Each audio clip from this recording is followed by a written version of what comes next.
Assalamualaikum warahmatullahi wabarakatuh.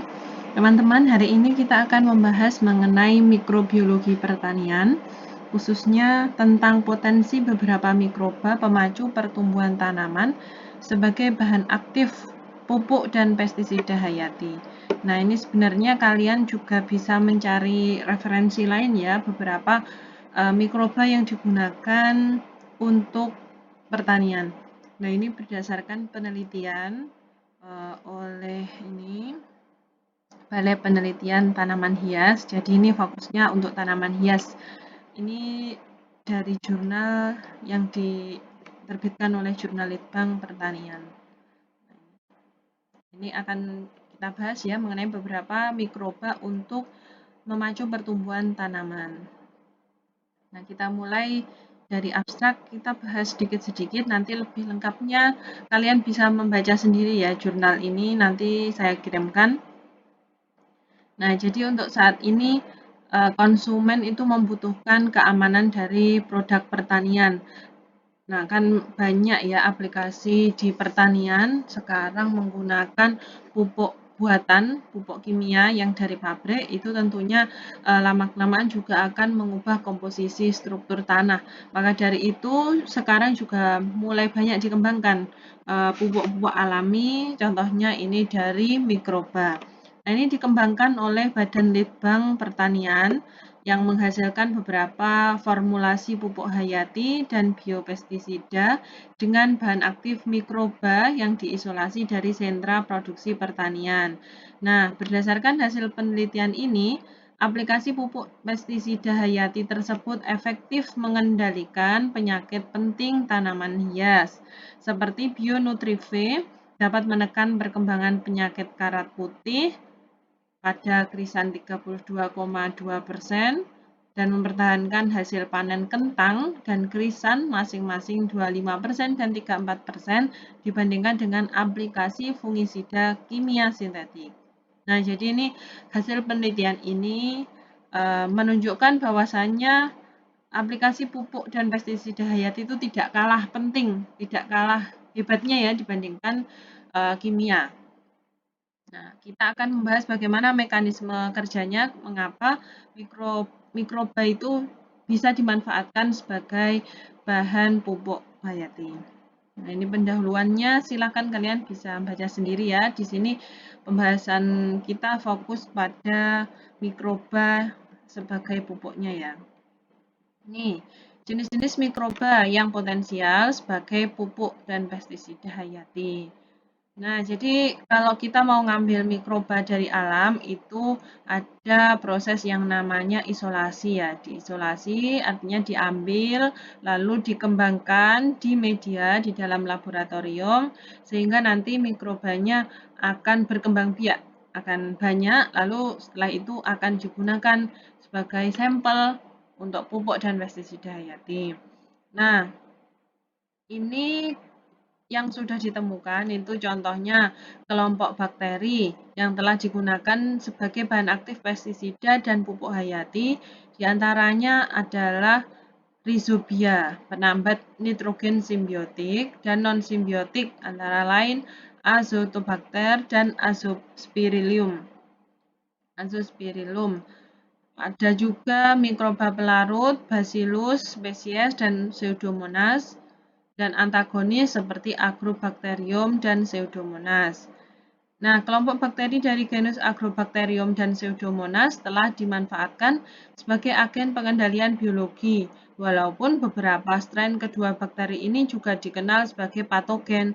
Nah, jadi memang Agrobacterium dan Pseudomonas ini beberapa ada yang menyebabkan penyakit atau patogen, namun juga ada yang bisa dimanfaatkan, maksudnya ada manfaat positifnya ya. Nah, ini jadi memang bakteri itu kan kalau nggak tepat posisinya ya juga bisa menjadi patogen, tapi kalau ada juga yang bisa bermanfaat gitu ya. Ini selanjutnya kelompok cendawan juga banyak yang bersifat antagonis terhadap patogen tanaman. Penghambatan cendawan antagonis terhadap patogen yaitu melalui beberapa mekanisme seperti antibiosis, lalu hiperparasitisme, mikoparasitisme, dan kompetisi ruang dan nutrisi. Nah, ini contoh-contohnya akan kita bahas ya, beberapa jenis cendawan dan bakteri yang telah dimanfaatkan untuk agensi hayati untuk memacu pertumbuhan tanaman. Nih, ada banyak ya contoh bakteri dan cendawan untuk pengendali hayati berbagai tanaman inang. Ini contohnya dari kelompok bakteri Pseudomonas fluorescens strain CHA0 atau bisa melawan patogen Phyllophiops basicola yang terdapat pada tembakau ini. Jadi ini kelompok bakterinya yang bisa melawan patogen. Jadi patogen itu kan yang menyebabkan penyakit. Jadi ini yang bisa melawan penyakit ini pada tanaman ini gitu ya. Ini banyak sekali jenisnya. Ini silakan kalian bisa baca ya. Nah, selanjutnya ini mekanisme kerja bakteri pemacu pertumbuhan tanaman. Nah, jadi ini ada dua jenis ya mekanisme kerja bakteri untuk memacu pertumbuhan tanaman. Ada mekanisme langsung dan mekanisme tidak langsung. Jadi BP2T menginduksi pertumbuhan tanaman melalui perubahan komunitas mikroba pada perakaran atau rhizosfer untuk memproduksi berbagai macam senyawa organik. Secara umum, BP2T dapat mempengaruhi pertumbuhan tanaman secara langsung melalui kemampuannya meningkatkan ketersediaan nutrisi yaitu nitrogen, fosfor, kalium, dan elemen lain dan secara tidak langsung mengendalikan OPT dengan cara menghasilkan antibiosis, mengoloni jaringan akar tanaman, dan mendominasi lingkungan rhizosfer sehingga tidak sesuai bagi pertumbuhan penyakit tanaman. Nah, jadi yang dimaksud ini adalah kerja bakteri baik ya untuk memacu pertumbuhan tanaman itu seperti apa gitu ya, mikrobanya itu seperti apa. Ada dua jenis. Yang pertama yang langsung, kalau yang langsung tadi meningkatkan ketersediaan nutrisi. Jadi tanamannya itu banyak nutrisinya sehingga bakteri patogen yang masuk itu kalah karena sudah banyak nutrisi yang dihasilkan oleh mikroba yang baik tadi. Nah, yang tidak langsung dia bisa menghasilkan antibiosis. Antibiosis itu ya zat anti yang bisa melawan patogen. Ya kalau di manusia antibiotik gitu ya. Kalau ini namanya antibiosis. Nah, jadi bisa langsung, bisa tidak langsung. Ini gambarannya. Nah, jadi ada bakteri perakaran yang memicu pertumbuhan tanaman, ada yang bekerja langsung, ada yang tidak langsung.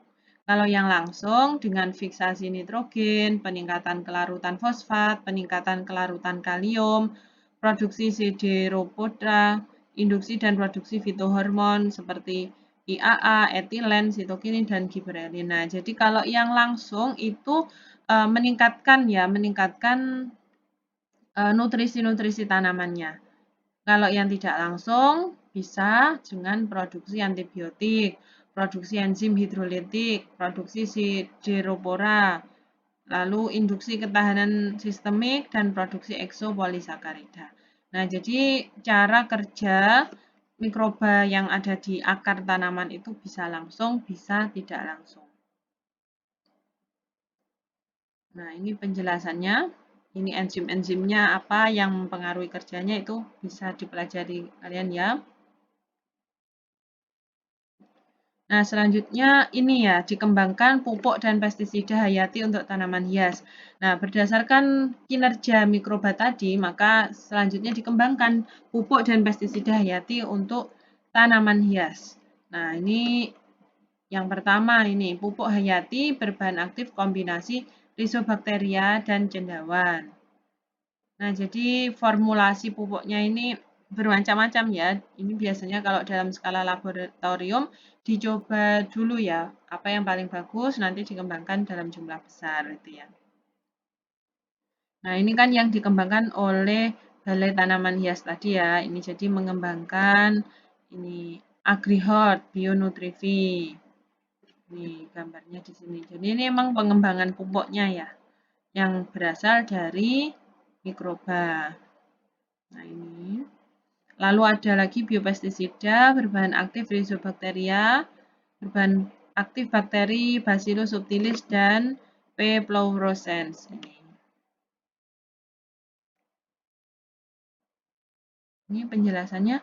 Ini gambar pupuknya ya yang dikembangkan. Ini jadi macam-macam ya. Ini biasanya pupuk tertentu, bakteri tertentu sesuai dengan tanaman tertentu. Jadi nggak semuanya gitu ya. Sesuai tadi yang di tabel tadi kan ada bakteri ini di tanaman ini lalu bisa dilawan dengan mikroba ini. Nah, itu sesuai yang itu. Jadi pengembangannya seperti itu. Nah, ini beberapa keunggulan dan kelemahan pestisida dan pupuk berbahan aktif mikroba. Nah, untuk keunggulannya, kalau yang bahan alami itu tidak beracun, lebih aman bagi lingkungan, pekerja maupun petani. Nah, kalau yang pupuk kimia kan dengan bahan kimia ya kadang kalau kehirup kebanyakan itu juga bisa menyebabkan keracunan.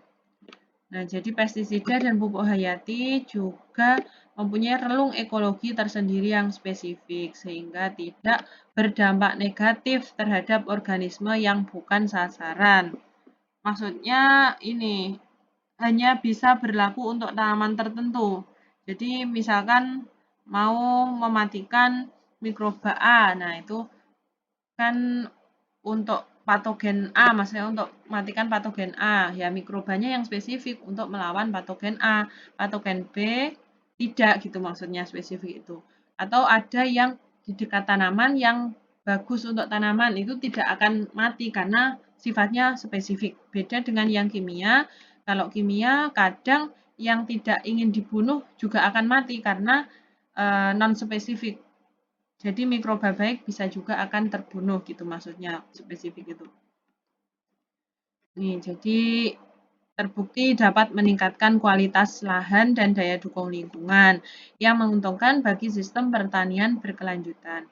Ini contoh dari ini ya, aplikasi bisnis ramah lingkungan ya, kalau kita aplikasikan di bisnis pertanian ya.